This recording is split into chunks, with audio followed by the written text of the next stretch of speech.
नमस्कार मंडळी. ज्ञानेश्वरी किंवा दासबोध आपण वाचतो खरे, पण संतांचे ग्रंथ नुसते वाचायचे असतात की जगायचे असतात? तुम्हालाही कधी हा प्रश्न पडलाय का? जर हो, तर आजचं श्री ब्रह्मचैतन्य गोंदवलेकर महाराजांचं प्रवचन तुमची विचार करण्याची पद्धत नक्कीच बदलेल. त्यासाठी व्हिडिओ शेवटपर्यंत नक्की पहा. आज 13 एप्रिल आणि आजच्या गोंदवलेकर महाराजांच्या प्रवचनाचा विषय खूपच सुंदर आणि आपल्या रोजच्या जीवनाशी जोडलेला आहे. तो म्हणजे संतांचे ग्रंथ.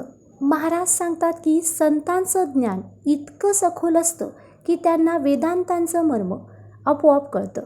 त्यांना कदाचित हे सांगता येणार नाही की अमुक ग्रंथ कोणी लिहिला, कधी लिहिला किंवा कोणत्या पानावर काय आहे, पण त्या विषयाचा मूळ गाभा त्यांना नक्की ठाऊक असतो.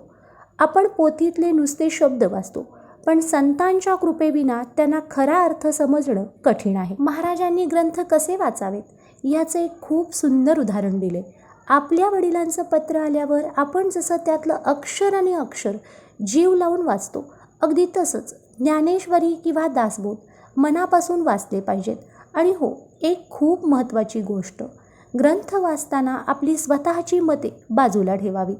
पाटीवर एका अक्षरावर दुसरं अक्षर लिहिलं तर काहीच समजत नाही. तसंच पूर्वग्रह मनात ठेवून ग्रंथ वाचले तर मूळ अर्थ समजत नाही. त्यामुळे नेहमी शुद्ध मनाने वाचन करावं. आजकाल पुष्कळ लोक पोथी ऐकायला का जातात माहिती आहे?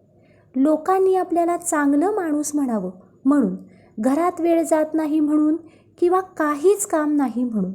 पण खरं सांगू, संतांचे ग्रंथ वाचून त्यातून मला स्वतःला काय बदलायचं आहे हे शोधून काढणारे आणि तसं वागणारे लोक खूप थोडे असतात. महाराज पुढे सांगतात की संतांना या जगाच्या प्रवाहाच्या उलट जायचं असतं.